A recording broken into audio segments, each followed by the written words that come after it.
C'est particulier comme parcours parce que ça s'est fait dans le cadre d'une reconversion. Tu avais un autre métier avant. J'étais chargée de recrutement. J'ai fait un master en architecture d'intérieur. J'étais technicienne de produits dans une usine agroalimentaire. J'étais dans un village des métiers d'art, c'est une pépinière d'artisans. J'ai rencontré l'ébénisterie et depuis... Tu t'es passionnée pour l'ébénisterie. C'est ça. J'en ai eu marre d'envoyer des plans. Alors je voyais la réalisation et en fait quand je les voyais faire, ça me chatouillait parce que j'étais curieuse. Je me disais mais comment on part de rien pour arriver à faire quelque chose de magique? Comment ont réagi les gens autour de toi? Autant mes anciens collègues étaient plutôt étonnés. Pourquoi tu veux faire ça? C'est difficile, tu te rends pas compte. Et puis quand il pleut et quand il neige, et puis c'est physique.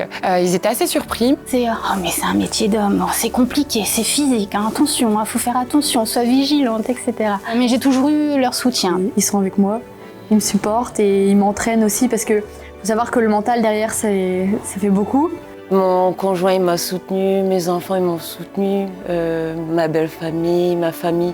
On est dans un cadre idéal en fait. Ouais, voilà. Une fois que tu as poussé cette porte, comment ça s'est passé? Je pensais qu'on n'allait pas me prendre au sérieux, hein, parce que justement je suis une nana, j'arrive, je veux faire de la maçonnerie. Je me suis dit on va se moquer un peu de moi, ou alors on va me dire oui, mais ça changera pas. Et en fait ce qui s'est passé, c'est que j'ai été très bien reçue. J'ai été dans une très bonne classe, un très bon groupe, très respectueux.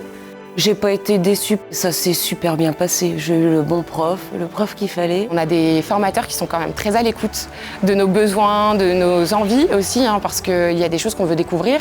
Il a été comment l'accueil, en entreprise surtout? Ça va, franchement, je suis tombée dans une bonne entreprise. Même au CFA, via les garçons, je vois pas la différence en fait. Pour moi, que ce soit un homme ou une femme, c'est exactement pareil. C'est le côté humain, tous les jours on arrive avec le sourire. Il y a ceux qui prennent ça très bien, qui sont très contents de voir une femme parce qu'on n'a pas forcément le même œil, on fait pas forcément les choses de la même manière. Je crois qu'on est complémentaires. Si lui est rapide, moi je vais être minutieuse et ça se passe très bien.